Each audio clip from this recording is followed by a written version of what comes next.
Pour notre futur camping-car électrique, on choisit un 24-88 ou un school bus américain?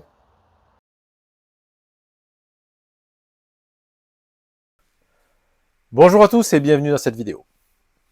Aujourd'hui, je vais vous parler du choix du véhicule concernant le projet Cabochard. Le projet Cabochard, c'est un chantier participatif ambitieux durant lequel nous allons transformer un véhicule lourd thermique en un camping-car solaire électrique. Imaginez un moteur électrique alimenté par des panneaux solaires pour le rendre 100% autosuffisant. Le meilleur dans tout ça, c'est que toute cette aventure, vous pourrez la vivre entièrement, au plus proche. Toutes les décisions seront prises avec vous. Vous pourrez même venir sur le chantier pour voir comment on fait, apprendre et participer. Donc, revenons-en au choix du véhicule pour Cabochard, qui est le premier de tous les choix à faire pour cette aventure. Loin d'être simple. Quel véhicule choisir? Il faut prendre en compte, dans un premier temps, le PTAC, donc la capacité en poids du véhicule. On va être obligé de partir sur un véhicule lourd, de type 19 tonnes minimum, car on va embarquer au minimum 3 batteries, je pense. Donc ça fait déjà 1,5 tonne. Comprenez bien que la solution VL, ça ne marche pas. Et ensuite, il faudra embarquer aussi tous les panneaux solaires, le système de déploiement, si on fait un système de déploiement. Bref, véhicule lourd obligatoire. Ensuite, il faut un véhicule long, le plus long possible. Bien sûr, tout en restant dans la limite des 12 mètres pour rester sur un véhicule standard. Examinons les choix qui s'offrent à nous. Donc, on pourrait prendre un school bus. Donc, forcément, c'est un véhicule iconique, ça a un charme fou. Et par contre, quelques petits inconvénients, il n'y a pas de soute.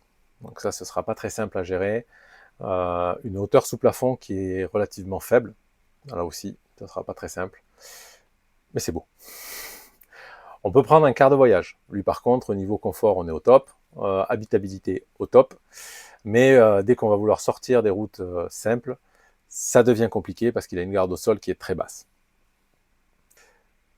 On pourrait prendre aussi un camion porteur standard. Alors l'avantage, c'est qu'on peut mettre un treuil, on peut le criquer, ça passe vraiment partout. Mais l'inconvénient majeur, c'est que la cellule étant séparée de la cabine, c'est un peu compliqué de mettre les panneaux solaires sur le dessus. Rien de surmontable. Ensuite, il y a mon délire du moment. Un 8.8. Un monstre tout-terrain. On pourrait y mettre 2000 chevaux de moteur et en faire un véhicule passe-partout pour de vrai. Indestructible. Ce serait vraiment super aussi. Bref, vous l'avez compris, tous les choix sont possibles. Que préférez-vous? School bus, camion porteur, car de voyage, 8.8 ou autre chose? Vous pouvez nous le dire en commentaire. On étudiera toutes les options ensemble. Vous pouvez vous inscrire à la newsletter pour avoir les informations en avant-première.